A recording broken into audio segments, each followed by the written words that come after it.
Saya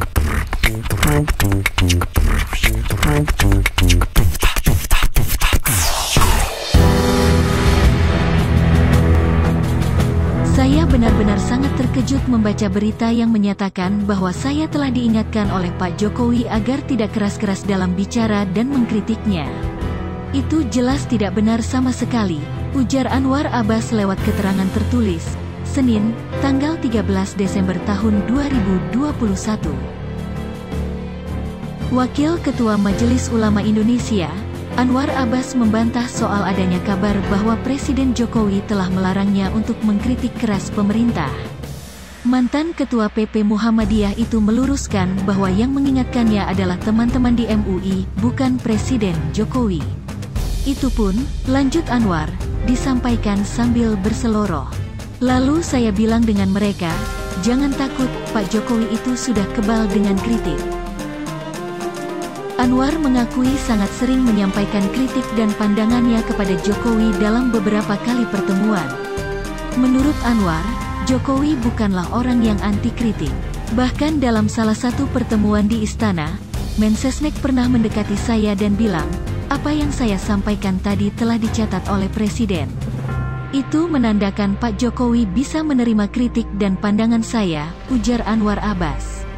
Pada saat Jokowi hendak meninggalkan lokasi selesai acara, lanjut Anwar, mereka sempat berbincang membahas poin-poin masalah yang menjadi kritikannya. Jokowi berjanji akan menyelesaikan berbagai persoalan tersebut.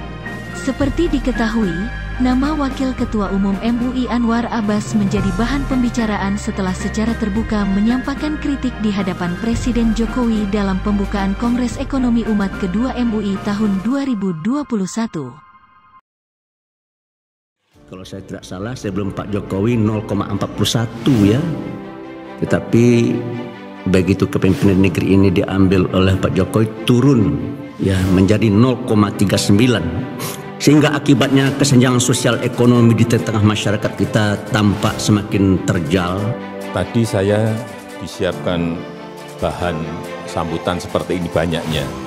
Tapi setelah saya mendengar Dr. Buya Anwar Abbas menyampaikan itu, saya nggak jadi juga pegang ini. Saya akan jawab apa yang sudah disampaikan oleh Dr. Buya Anwar Abbas. Yang pertama yang berkaitan penguasaan lahan, penguasaan tanah. Apa yang disampaikan oleh Buya betul, tapi bukan saya yang membagi. Ya harus saya jawab. Dan kita sekarang ini dalam proses mendistribusi reforma agraria yang target kita sudah mencapai 4,3 juta hektar dari target 12 juta yang ingin kita bagi. Dan saat ini kita sudah memiliki bank tanah. Akan kita lihat HGU, HGB yang diterlantarkan semuanya. Mungkin insya Allah bulan ini sudah saya mulai atau mungkin bulan depan akan saya mulai. Untuk saya cabut satu persatu yang ditelantarkan karena banyak sekali. Konsesinya diberikan, sudah lebih 20 tahun, lebih 30 tahun, tapi tidak diapa-apakan. Sehingga kita tidak bisa memberikan ke yang lain-lain. Tetapi kalau Bapak Ibu semuanya, saya pernah menawarkan ini waktu pertemuan di Persis di Bandung. Karena ada yang menanyakan juga masalah itu, saya jawab sama. Kalau Bapak Ibu sekalian ada yang memerlukan lahan dengan jumlah yang sangat besar, silahkan sampaikan pada saya. Akan saya carikan, akan saya siapkan. Berapa? 10.000 hektar, bukan meter persegi hektar. 50.000 hektar, tapi dengan sebuah hitung-hitungan proposal juga yang visible. Artinya ada visibility study yang jelas. Akan digunakan apa barang itu, lahan itu. Kan saya berikan, saya akan berusaha untuk memberikan itu. Insya Allah, karena saya juga punya bahan banyak, stok, tapi enggak saya buka kemana-mana. Kalau Bapak Ibu sekalian ada yang memiliki, silahkan datang ke saya diantar oleh Buya Anwar Abbas. Kesenjangan sosial ekonomi di tengah masyarakat kita tampak semakin terjal. Dan itu bisa kita lihat dalam indeks Gini, ekonomi kita yang berada pada angka 0,39. Kalau saya tidak salah, sebelum Pak Jokowi 0,41 ya. Tetapi begitu kepemimpinan negeri ini diambil oleh Pak Jokowi turun ya menjadi 0,39. Ya saya juga dipikir saya nggak kepikiran. Gini rasio waktu saya masuk 0,41 lebih. Kepikiran Bapak Ibu sekalian. Gap seperti itu kepikiran. Jangan dipikir saya nggak kepikiran. Karena saya merasakan, jadi orang susah, saya merasakan betul. Dan enak menjadi orang yang tidak susah memang. Yang kedua, mengenai usaha mikro, usaha ultra mikro. Memang banyak yang nggak tahu, tapi nanti bulan-bulan Januari, Februari, kalau boleh saya ajak nanti dari MUI, dipimpin juga Pak Buya Anwar Abbas. Nggak apa-apa, entah 5 orang, entah 10 orang. Akan saya ajak apa yang sudah kita bangun yang namanya Mekar. PNM itu 2015 kita hanya bisa mengumpulkan 500.000. Usaha mikro, usaha ultra mikro yang pinjamannya 3-5 juta. 1 juta, 2 juta, 3 juta, sampai 5 juta. Sekarang sudah nasabahnya sudah mencapai 9,8 juta. Grameen Bank itu totalnya hanya 6,5 juta, dia mendapatkan Nobel. Ini kita sudah 9,8, tapi nggak dapat Nobel. Akan saya tunjukkan bagaimana Mekar, PNM, Mekar ini bekerja. Yang kecil-kecil dikelompokkan, kemudian gandeng renteng, kalau satu nggak bisa mengangsur, siapa yang membantu. Sistem ini sudah berkembang. Insya Allah nanti sampai 2024 akan mencapai target kita 20 juta. Tetapi insya Allah nanti dengan Bank Syariah Indonesia, BSI, yang gede-gede, yang dari kecil menjadi tengah, menjadi gede, itu bisa dilayani oleh BSI. Karena sekarang sudah masuk ke bank 8 besar, kekuatan kapital yang lebih kuat. Dan kita harapkan nanti baik itu berkaitan dengan industri halal, berkaitan dengan pariwisata halal, yang berkaitan dengan produk-produk halal, yang kalau kita lihat pangsanya sangat besar sekali, ini bisa dilayani oleh sebuah bank yang juga gede. Kalau dulu kan hanya melayani yang kecil-kecil, ini yang kecil dilayani seberapa banyak pun, yang gede juga dilayani oleh Bank Syariah Indonesia BSI.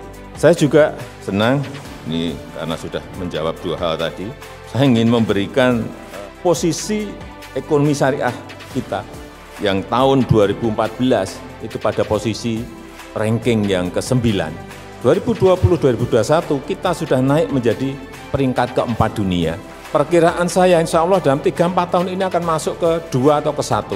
Kalau growth, kalau pertumbuhannya seperti yang kita lihat sekarang, cepat sekali. Pasarnya masuk ke semua negara.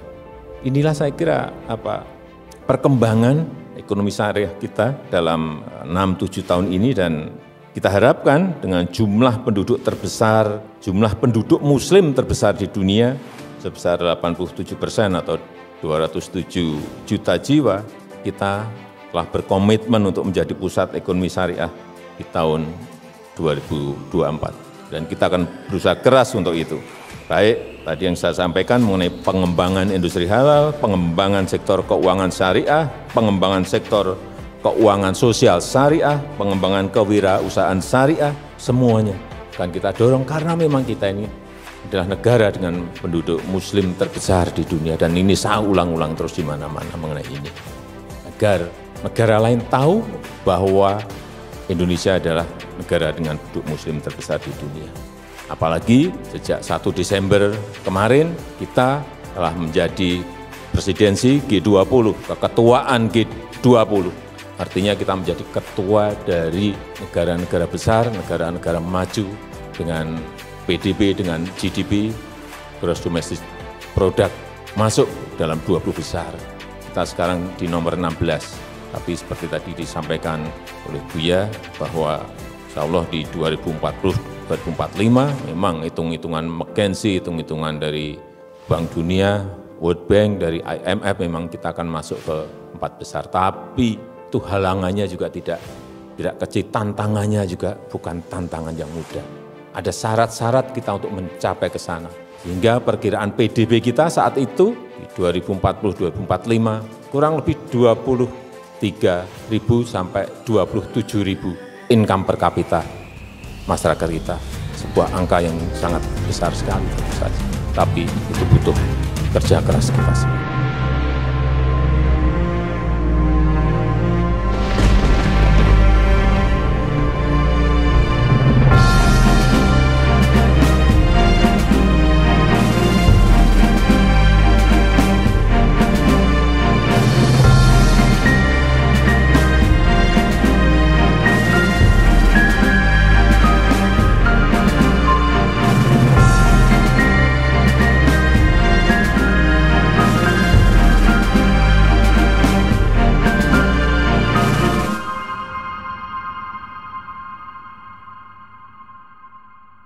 Thank you.